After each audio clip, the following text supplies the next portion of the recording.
Hello and welcome to this week's Reading, Writing, Arithmetic. Your featured presenters today are Jamie Farney, principal at Dade County High School, and the one and only Brent Cooper, assistant principal and athletic director extraordinary.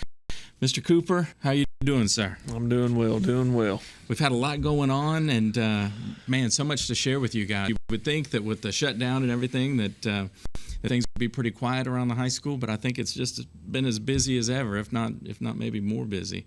Talk to the folks at home. I'm telling you, our school nutrition program has hit a home run during this time in helping our local community keep the kids fed when they're not in school.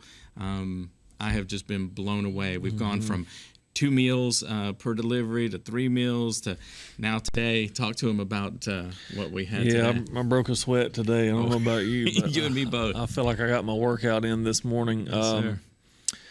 Today we changed up the routine a little bit. Before we had been providing meals, delivering on Monday and providing meals for Monday and Tuesday. Yeah. And then on Wednesdays, we were providing meals for the remainder of the week, Wednesday, Thursday, and Friday. Well, today we went on steroids a little bit with delivery of food, and right. It was for 7 days. So from Wednesday till next Wednesday. So, hats off to Dr. Long, the bus drivers, those who are on the buses delivering food and just making this opportunity available for our community.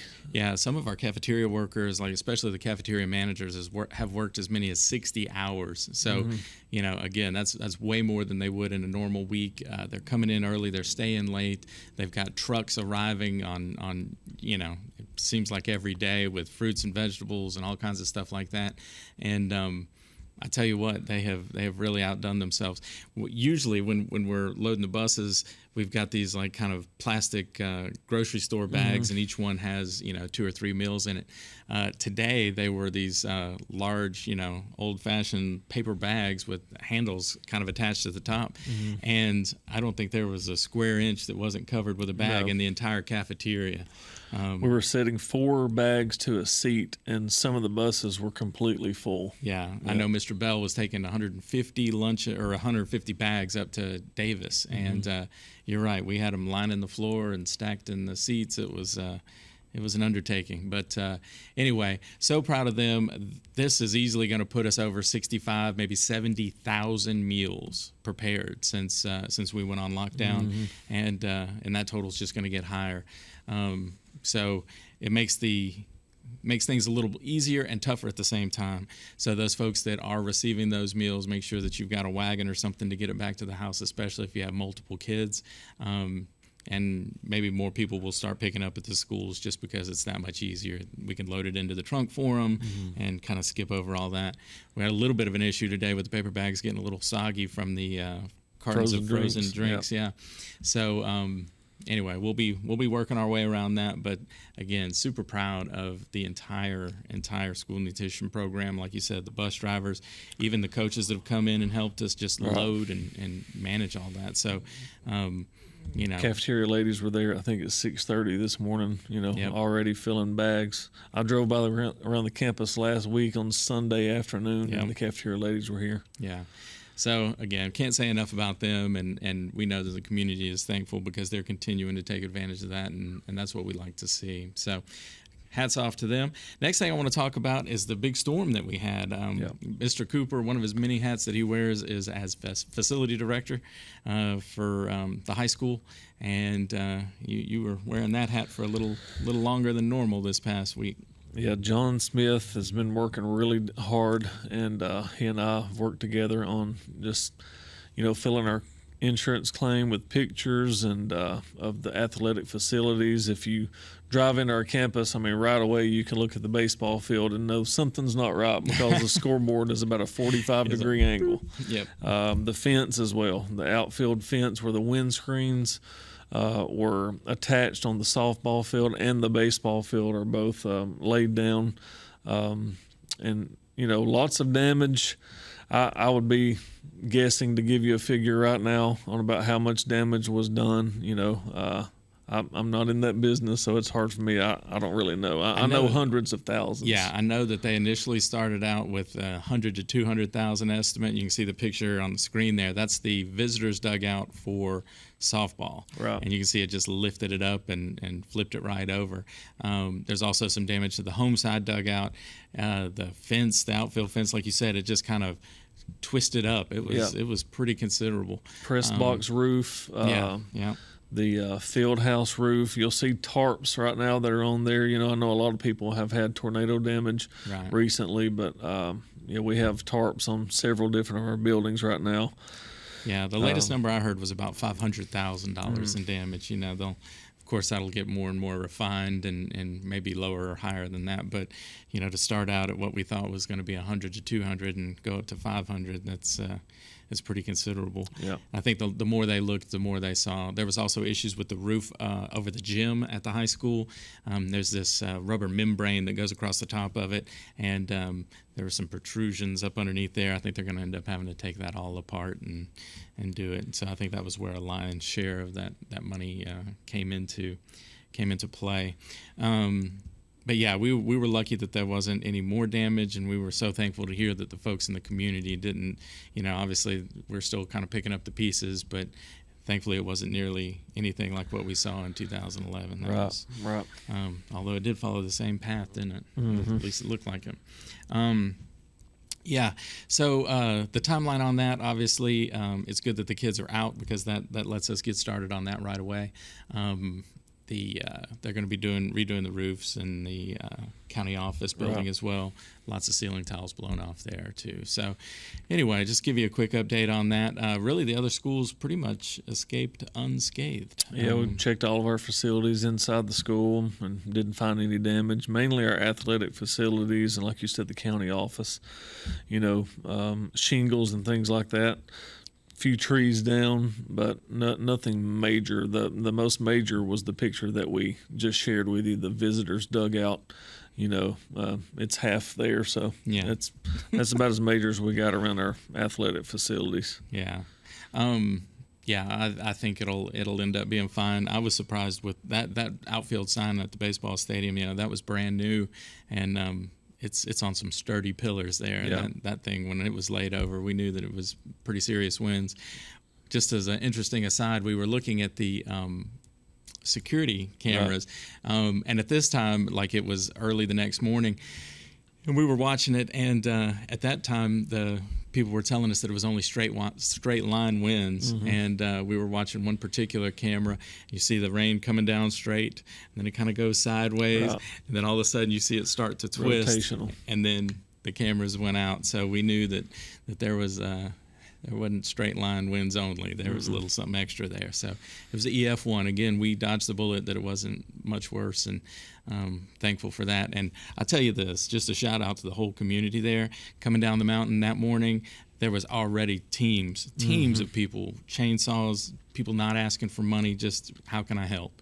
And there's not many places where you would see that kind of turnout. Right. If you drove on our campus that week, we had probably 50 to 60 power trucks in our our parking lot. I'd almost forgotten about that. GDOT came. It was like an army, and in a matter of days they had the biggest part of it cleaned up, and those guys were pretty neat fellas to be around. Yep. You could tell they were.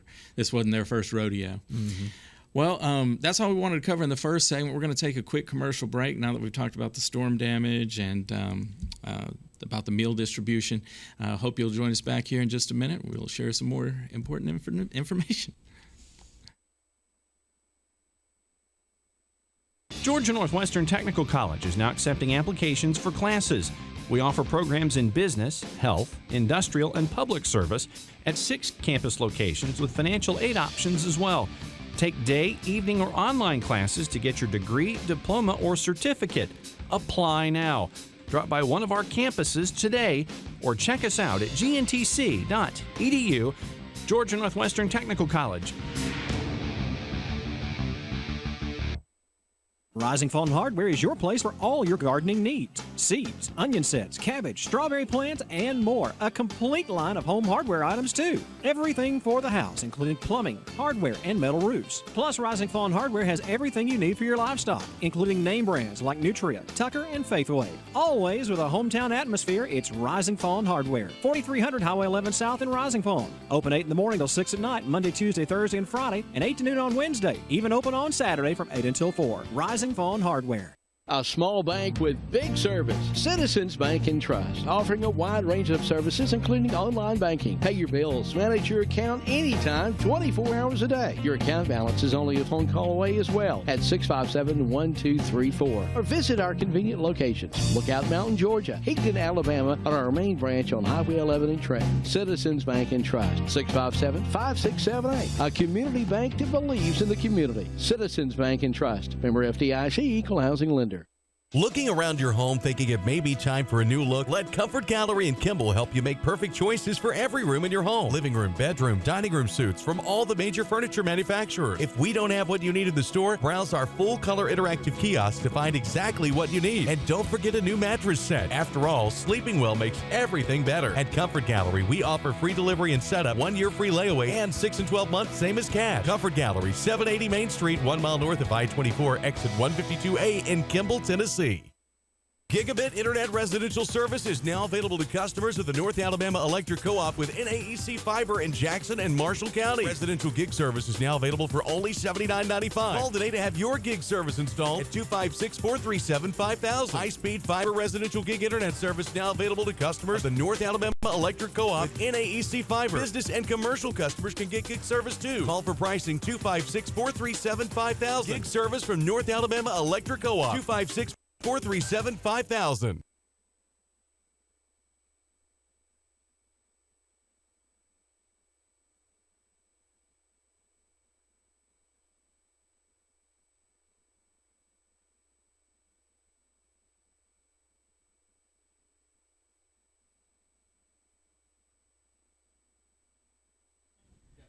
Hello and welcome back to Reading, Writing, Arithmetic. Again, Jamie Farney, principal at Dade County High School, and the Mr. Cooper here with me.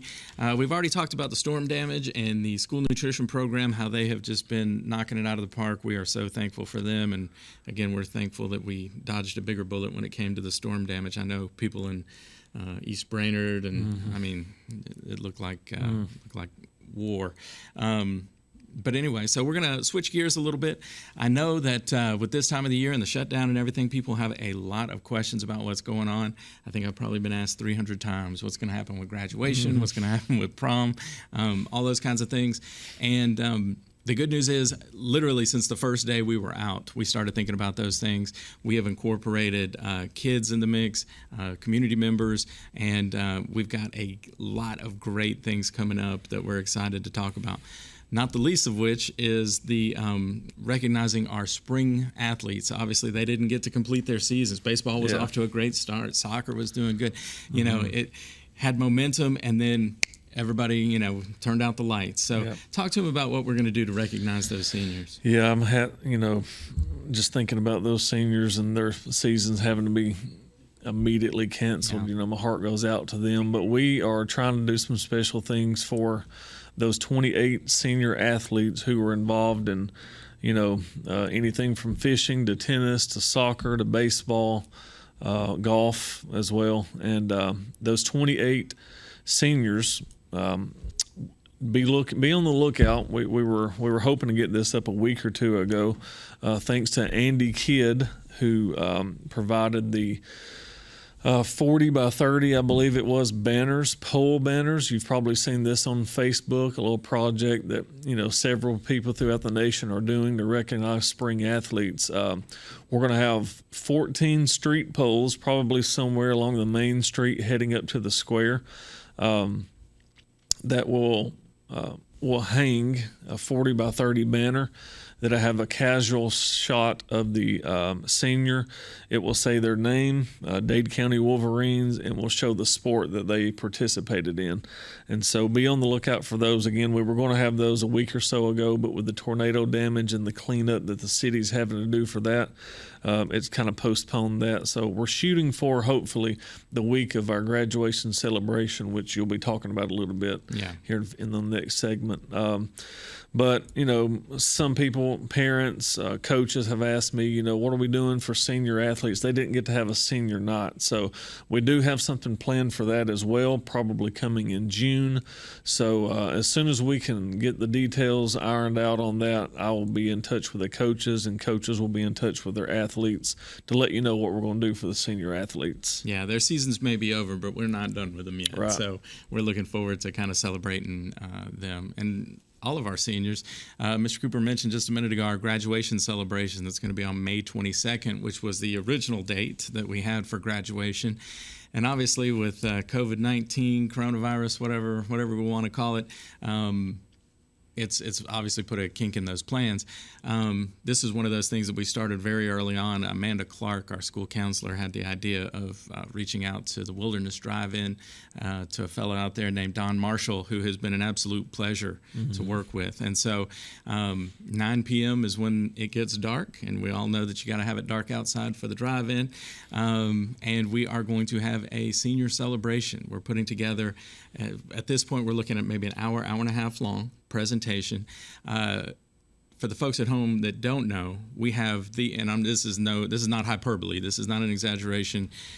We have the best video production kids anywhere in the state. Like literally every year they finish in the top 5. And they just absolutely kill it. Coach Hurst, Josh Hurst, is the sponsor, and they're just absolutely amazing. That's Megan Shower, Kate Monday, and Blair Godwin. And those three, they put together the pregame videos for football and that kind of stuff. So when they heard that they would have the opportunity to work on this video that was going to be shown on the 50-foot tall screen at the Wilderness Drive-In, they were understandably excited, not to mention the fact that all 3 of those young ladies are seniors. And when I tell you we couldn't ask for 3 better young ladies, just beautiful inside and out, so talented, bright, and a lot of fun to work with. So I hope they've trained somebody to take their spot. 3 maybe 10 somebodies to replace them. You were talking about extracurricular activities earlier today, and just think about the times you've seen Megan Shower and Blair and Kate at games. They're in the baseball press box. Absolutely. Filming the entire game for people to watch that can't come. So, yeah, we really appreciate those girls and the time that they commit to this. Yeah, if they're not in season, because they are all athletes as well, they're out there supporting their friends and teammates. So, again, that's May 22nd at the Wilderness Drive-In Theater. Now, obviously, this goes out to the entire community, and I do want to make this point, that in the large parking spot, you can see the graphic there, in the large parking, or in the large theater side, the large screen, it holds 520 cars. And so we're working on whether we can use both screens and that kind of thing. But the bottom line is, if we have 150 seniors, which we do, and each one gets 3 passes for a car to come into the lot there, then that's 450 cars, which eats up that 520 pretty quickly.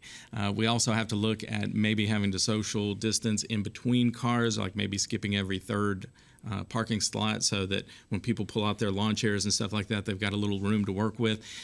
So just know that we're really trying to concentrate on our seniors and their immediate family at that event, just because there's not going to be space. We would love to be able to share it with the entire community, and we will on both YouTube and there's another streaming site that we're going to be using. We'll send that link out so that you can actually be watching at home live and seeing the exact same presentation that those people will be seeing at the drive-in. But we do want to make sure that moms, dads, grandmas, grandpas can all make it out there. And so if you don't have somebody that's graduating, then we're going to ask that you stay at home. Otherwise, we'll have to turn you away at the gate. But we did want to let you guys know about that as something special that we were doing for those guys. And again, we've got a list of things. We're going to do a senior slideshow, the senior superlatives, the alumna of the year. It's a female alumna of the year this year, as well as several other kind of fun and exciting things. There'll be a student singing performance, just a lot of great stuff. Right. And the kids are excited. I'm excited about it because anytime we get a chance to celebrate these kids, it's a great time. I mean, it's turned out to be, at first when we started thinking about this stuff, it's like discouraging. Oh, we're going to miss out on this, but it's going to be really a graduation to remember. Yes. A senior class to remember for Yes. sure. I mean, they have had some downs, but this is definitely going to be, I think, one of those moments. The more and more we prepare for it and plan, and all of our staff, just seeing everybody on the Zoom meeting come together yesterday with ideas, it's very encouraging to see how much effort our staff is putting into trying to make this a special night for our seniors. Like you said, by the time it's all over and done with, I think there's going to be, the kids that graduated last year are going to end up being jealous because not only are we having the traditional kinds of things, we're also doing some other kind of special things because of the things that our guys have missed out on. The last thing that I want to talk about in this particular segment is the other two big events that people have been blowing us up about, and that is prom and whether or not we're going to have a traditional graduation, like at the gym, walking across the stage, all that kind of stuff. And the answer to both those questions is yes. We have not only dates in June for both of those events, but just in case we are still social distancing and all that kind of stuff, then we also have dates at the end of July. But the ones that you need to be marking on your calendar right now are June 19th for prom and June 26th. That June 19th is a Friday. June 26th is the following Friday, and that will be prom on the 19th, and on the 26th will be the traditional graduation. So if we can have it on those days, we are going to do it. If those have to get pushed back, there are dates. It's the 31st of July for graduation and the 26th, I think it was, for prom. So again, we've got dates set up just in case for both. And honestly, if it just doesn't happen, if it's just not in the cards, we'll always have that drive-in graduation celebration to go back on. We want to make sure that is super special. Hopefully it's just one more thing in a list of many, but if it has to be the one graduation celebration that the kids get to share with their family, then it's going to be special enough to cover that. But one interesting announcement about prom, we've talked to folks in the community. We are, trying to decide how to do it. At this point, we know that everybody is feeling the effects of the coronavirus financially. And so if a student is in good standing, meaning they don't have any lunch charges, they've turned in their books, their Chromebooks, all that kind of thing, then they are going to be able to go to the prom for free. Of course, it's juniors and seniors, and they can bring guests that are, slightly older or younger, like a sophomore or something like that. But we want to celebrate them and give them as many opportunities. I would love this to be the most highly attended prom that we've ever had. We're working on a venue right now that is huge, that can support that kind of crowd, and we're really excited. We'll be coming out with more information about that, though. So, again, trying to make everything as inclusive as possible and to make this a special year, not just a memorable year, but a truly special year. So we're going to come back in just a minute for our third and final segment. Thank you for joining us today, and we'll be right back.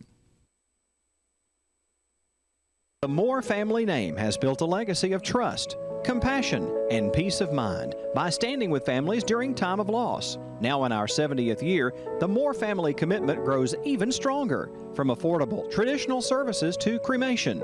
Our experienced staff stands ready to follow through on you and your family's wishes. Since 1945, the Moore family of funeral homes, North Sand Mountain and Trenton, always dedicated to those we serve.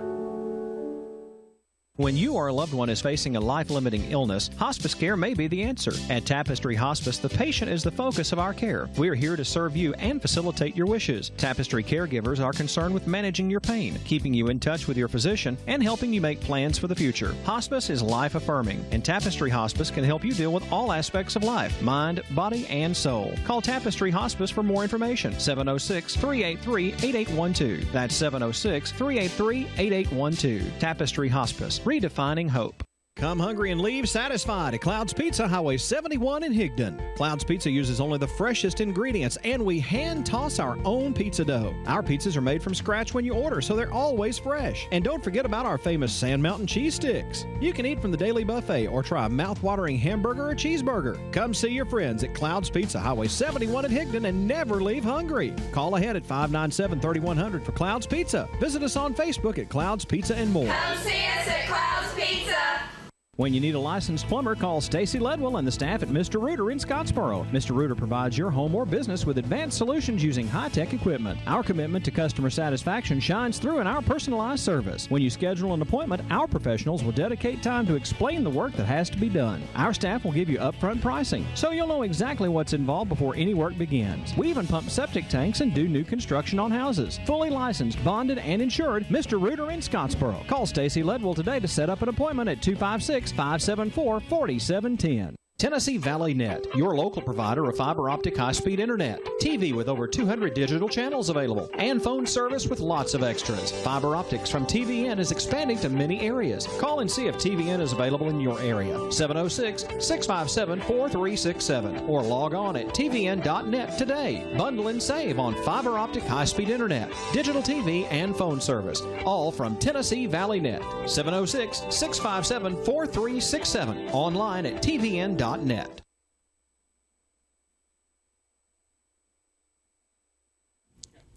Alrighty, welcome back to Reading, Writing, and Arithmetic here on KWIN TV. Again, it's always a pleasure to be able to come in and share what's going on at the high school. Like we said earlier, a ton of stuff is going on, even though everything's been shut down.